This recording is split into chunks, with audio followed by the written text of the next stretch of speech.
ఏపీలో నామినేటెడ్ పదవులకు రంగం సిద్ధమైంది. కూటమి నేతలు నామినేటెడ్ పదవుల కోసం పోటీ పడుతున్నారు. దాదాపు 23,000 మంది నామినేటెడ్ పోస్టుల కోసం దరఖాస్తు చేసుకున్నారు. పదవుల పంపకాలపైన పవన్ పురంధేశ్వరితో సీఎం చంద్రబాబు చర్చించారు.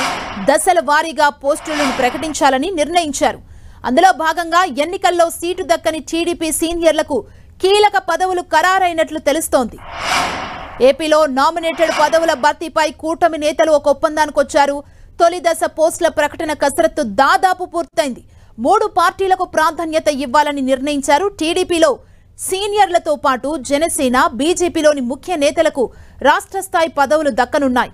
మెగా బ్రదర్స్ నాగబాబుకు కీలక పదవి దక్కనుందని తెలుస్తుంది. బీజేపీలో ఎంపీ, ఎమ్మెల్యే సీట్లు ఆశించి భంగపడిన నేతలకు ఈ విడతలోనే అవకాశం దక్కుతుందని జోరుగా ప్రచారం జరుగుతోంది. టీడీపీలో సీట్లు దక్కని నేతలకు రాష్ట్ర స్థాయి పదవులు ఖాయమైనట్లు సమాచారం. దేవినేని ఉమాకు ఆర్టీసీ చైర్మన్, ప్రవీణ్ కుమార్ రెడ్డికి ఏపీఐసీ చైర్మన్, పట్టాభికి పౌర సరఫరాల కార్పొరేషన్, మాజీ మంత్రి పీతల సుజాతకు ఎస్సీ కమిషన్, మరో మాజీ మంత్రి కిడారి శ్రవణ్ కుమార్ కు ఎస్టీ కమిషన్ ఖరారైనట్లు పార్టీలో ప్రచారం జరుగుతోంది.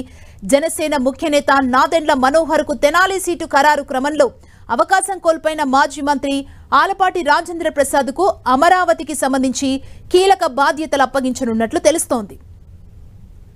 రాష్ట్రంలో 90 వరకు కార్పొరేషన్లుండగా వాటి చైర్మన్లు, అందులో మెంబర్లు కలిసి 100లోనే పోస్టులున్నాయి. ఇవి మొత్తం ఒకేసారి కాకుండా విడతల వారీగా భర్తీ చేయాలని ప్రభుత్వం భావిస్తుంది. దాదాపు 30% పదవులు తొలి విడతలోనే భర్తీ చేయనున్నారు. ఇక టీటీడీ బోర్డు ఏర్పాటుపై చంద్రబాబు ఒక నిర్ణయానికి వచ్చారు. మీడియా సంస్థల అధినేతకు టీటీడీ చైర్మన్ పదవి ఖాయంగా కనిపిస్తోంది.